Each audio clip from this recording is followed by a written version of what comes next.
In essential things, unity. In non-essential things, liberty. And in all things, charity or love.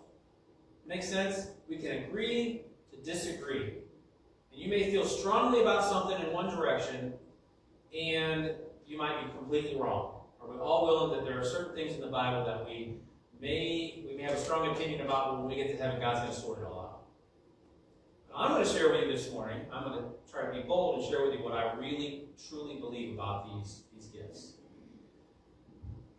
When we disagree, this is one last kind of like precursor to getting into it.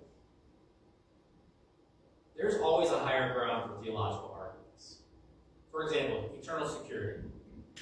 I should ask you, who believes in eternal security, who doesn't? But I don't want to upset half the church, because I guarantee there's some people that do and some people that don't. And I say, what's the higher ground? Who cares? Either you're right with God or you're not. If you're not right with God, get right with Him.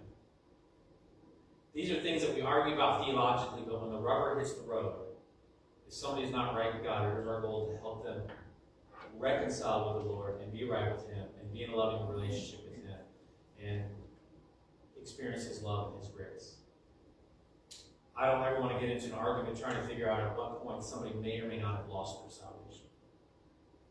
It does nobody any good. It's just a theological discussion. You can sit around coffees and talk about it. Who cares? Just be right with God. Tithes, people have different opinions. Some people believe you're supposed to give 10% to the church. 10% of what? Your gross? 10% of what you bring home? Is it more than 10%? Some people believe you're supposed to give more than 10%. Some people believe you're supposed to give 10% of the gross.